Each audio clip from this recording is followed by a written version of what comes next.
On ne donne que ce qu'on a. Et le ministère sait pertinemment ce que représente le poids du financement de l'éducation sur les ménages, dans la formation des enseignants. Mais à cela, je voudrais reprendre par ceci. Je me rappelle lors d'un colloque sur les coûts et financements de l'éducation, sous la haute expertise de M. Georges Gaston Mérisier, ici présent dans la salle, et de M. Jean Moisset. Je me rappelle, dis-je, de cette phrase de M. Jean Moisset.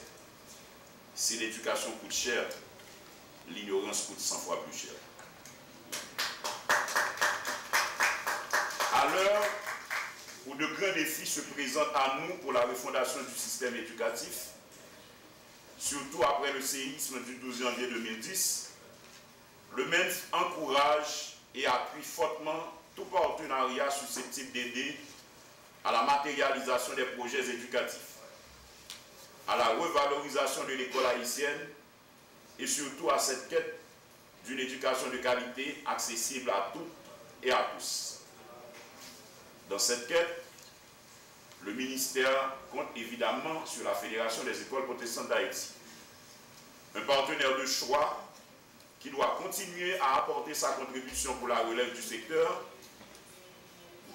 Et le plan opérationnel précise les orientations et la marche à suivre, tout en indiquant clairement la stratégie partenariale pour atteindre les objectifs.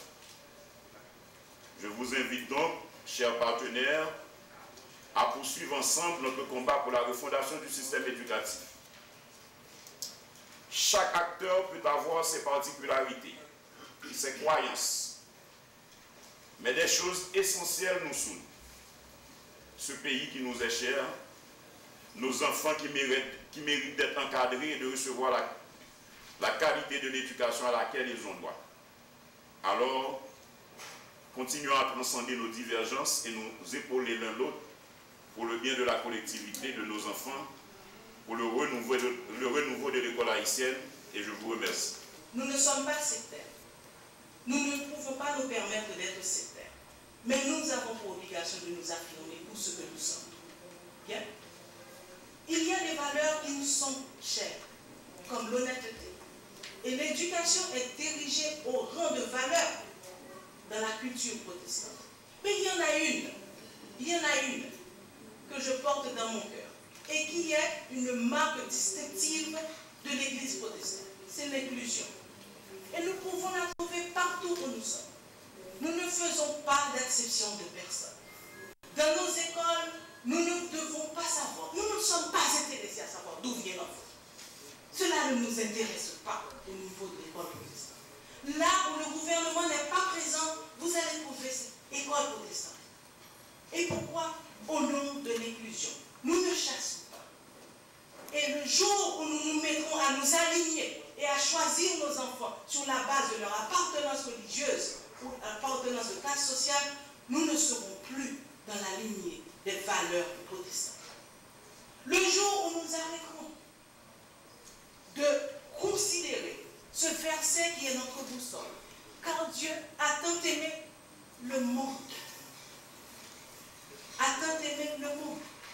incluant les enfants, la nature entière. On a pris la malheureuse habitude de se référer aux arbres, aux cours d'eau, aux fleurs, quand on parle de la nature, comme si l'élément lui-même ne faisait pas partie de la nature. Car Dieu a aimé le monde, et c'est vraiment la traduction la plus admirable que nous avons de l'inclusion. Et c'est ce à quoi nous nous alignons. Et c'est pourquoi notre intervention auprès des enfants d'Haïti doit être toujours basée sur l'inclusion. Dieu seul sait le mal qu'on est en train de nous faire quand nos enfants sont choisis sur la base de leur appartenance religieuse, de leur appartenance à une classe sociale. Dieu seul sait le mal dont nous souffrons maintenant parce que notre pays est divisé en pays en dehors et en milieu urbain. Dieu seul sait le mal dont nous allons continuer à souffrir et ce qui est tout à fait développement durable. Quand nos enfants, une partie de nos enfants s'expriment en une langue que je ne veux pas nommer, et un autre groupe s'exprime en une autre langue.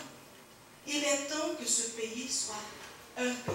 Il est temps que l'école soit une école en Haïti. Et il n'y a pas mieux que l'école protestante pour être un modèle d'école uniforme. L'enseignement holistique dispensé par les établissements scolaires protestants contribue à la formation de capital humain de qualité indispensable à la promotion du développement économique et social d'Haïti.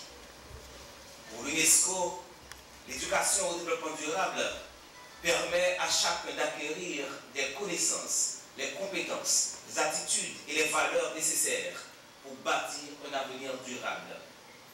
Si l'éducation au développement durable consiste à intégrer dans l'enseignement et l'apprentissage les thèmes clés du développement durable, comme le changement climatique, la prévention des catastrophes, la biodiversité, la réduction de la pauvreté ou la consommation durable, je suis heureux aujourd'hui de vous confirmer que la FEF s'implique ardemment depuis 2010 dans la réduction des risques de catastrophes naturelles à travers l'expérimentation du concept de gestion des risques et des astres appliqués à la protection de l'enfant.